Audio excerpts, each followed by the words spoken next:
আশিক, সাবেক দুই আইজিপির বিরুদ্ধে কি কি অভিযোগ আনা হচ্ছে সেটির একটু বিস্তারিত জানাবেন আপনি। একই সাথে তাদেরকে কি সকালেই আদালতে হাজির করা হতে পারে কিনা সেই সমস্ত তথ্যগুলো একটু জানতে চাই আপনার মাধ্যমে।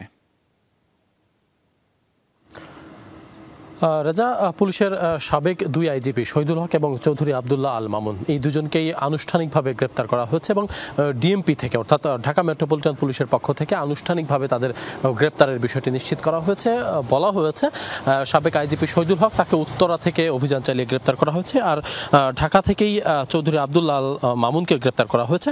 তিনি ৫ আগস্টের পর থেকে অর্থাৎ শেখ হাসিনা সরকারের পতনের পর থেকে তিনি সেনা হেফাজতে ছিলেন।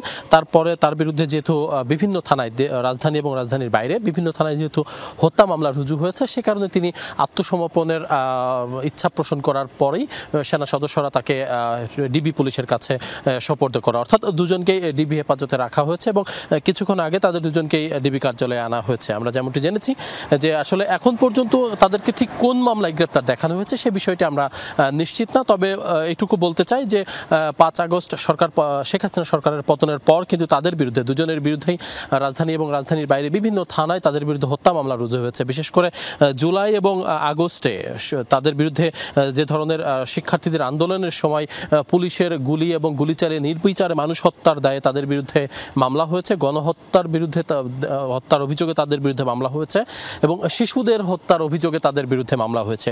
সেই মামলায় তাদেরকে গ্রেপ্তার দেখানো হবে। তবে ঠিক কোন থানার মামলায় তাদেরকে গ্রেপ্তার দেখানো হচ্ছে এবং কোন থানার মামলায় তাদেরকে গ্রেপ্তার দেখিয়ে কোর্টে সোপর্দ করা হবে সে বিষয়টি এখন পর্যন্ত আমরা নিশ্চিত না। তবে ডিবি পুলিশের কর্মকর্তারা আমাদেরকে জানিয়েছেন, তারা নিশ্চিত করেছেন যে তাদেরকে ইতিমধ্যে গ্রেপ্তার দেখানো হয়েছে এবং তাদের হেফাজতে নেওয়া হয়েছে এবং যেহেতু তাদের বিরুদ্ধে মামলা রয়েছে সে কারণে খুব স্বাভাবিকভাবেই ধারণা করা হচ্ছে যে যেহেতু মামলা আছে সেহেতু তারা স্বাভাবিকভাবেই গ্রেপ্তার, এবং সে বিষয়টি ডিএমপির পক্ষ থেকে আমাদেরকে নিশ্চিত করেছে। তো এই মুহূর্তে আসলে এটুকু বলতে পারি যে তারা ডিবি হেফাজতে রয়েছে। আগামীকাল দুপুরের পরও হয়তো তাদেরকে আদালতে তোলা হতে পারে এবং রিমান্ডের আবেদন করা হবে এমনটি জানিয়েছে ডিবি পুলিশের পক্ষ থেকে, এমনটি কিন্তু জানানো হয়েছে এবং রিমান্ডে তাদেরকে জিজ্ঞাসাবাদ করা হবে এবং বাকি কারা জড়িত, কার নির্দেশে তারা আসলে এই গুলি চালানোর অনুমতি দিলেন সে বিষয়টি নিশ্চয়ই পুলিশ সদস্যরা যারা তদন্ত করছেন তারা নিশ্চয়ই বের করার চেষ্টা করবেন। রেজা, সেই খবরের বিস্তারিত আপনার মাধ্যমে জানছিলাম। ধন্যবাদ আশিক আমাদের সাথে যুক্ত হওয়ার জন্য।